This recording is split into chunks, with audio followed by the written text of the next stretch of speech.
Well, this is an absolute pleasure. One of the greatest place kickers in the history of the National Football League, Nick Lowery.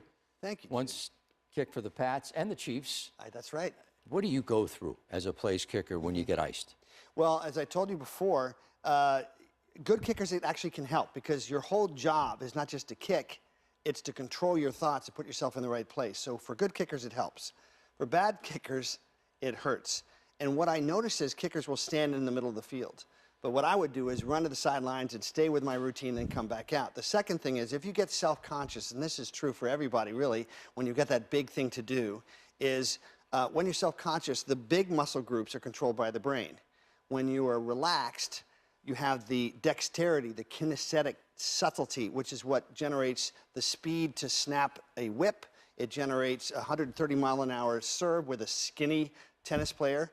And why can't that 600 bench press offensive linemen do that? Because they have major muscle groups, which helps them with what they're doing with that motion. But for the subtle motions that require great speed, running, hitting a baseball, golf, and kicking, the more relaxed you are and less conscious, the more you attack the ball, the better. Gostkowski versus Zerline. How do you size them up? Very simply, you've got a guy who's played in 9 consecutive AFC Championship games. He's played in I don't know how many Super Bowls. And that really does count for a lot because you stop thinking about the historic, I may never be back here again. The Chiefs were one 4-inch offside penalty away from being in their first Super Bowl in 50 years.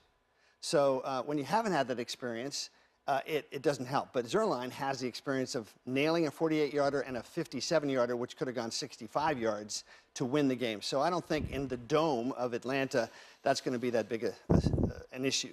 What's interesting to me now is life after football for you. You've taken this interesting mission upon yourself, CTE and CBD. Yes. Explain what you're trying to get out there for players that are struggling with issues that involve brain function and so many other side issues that go with that. Well, Stanford University in 2017 and 2014, the Salk Institute in 2014, UCLA Torrance, all of these studies that are confirming every single time that there are cannabinoid receptors in the body, CB1 receptors for the neural system and CB2 receptors for the immune system. And then also the impact of CBDs in terms of what's called neuroplasticity. There's actually a government patent, 6630507, by Nobel Prize winner Dr. Julius Axelrod, that is called CBDs as neuroprotectants. That's the U.S. government. So it's been there for many years. What we're finding is that it's possible, because of this, to generate new neurons. It's possible to reverse, to some degree, dementia and Alzheimer's. And we've done the animal testing with Canada Life Sciences. We want to get to the human testing so we can have what we call an intercellular helmet. Because in the movie Concussion with Dr. Benedict Amalu, he shakes this walnut in a jar filled with water and said, unfortunately, we can't put a helmet inside the brain.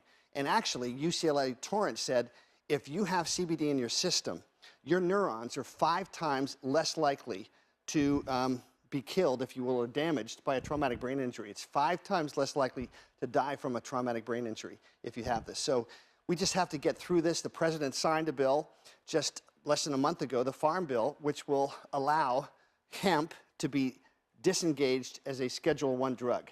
So now we're just fighting the war of science. Good, solid science, more and more science proving this works, and we have to get away from opioids, away from things that killed Mike Webster and Junior Seau, and focus on what works. You've run into retired players. What kind of issues and why are they so hesitant to get help? You know what? More and more players, it's amazing, Jude. In the last year and a half, I've seen guys go from healthy skepticism to let's have some of this. So we believe that we're really actually winning the battle now in a serious way.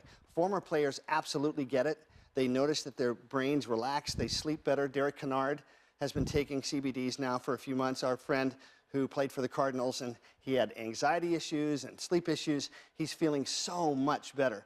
And it's just not anecdotal. It's overwhelming evidence. So what we're seeing is, just like probably the president and politicians see in their own families and friends, people that were told there was no hope and now suddenly there is because of CBDs in their system. And I'm talking about non-hemp, pharmaceutically developed CBDs, and also non-marijuana nothing to do with marijuana, it's still incredibly effective. When they see this in their own lives and somebody's told they have autism, they're told they have diabetes or neuropathy or any number of other conditions like cancer, and they see something reversed, you can never, ever ignore that again. One of the very best to ever play the game, place kicker, still the leading scorer in Chiefs history, by the way, Nick Lowery, with his insight not only on the Super Bowl, but what's next when it comes to CTE.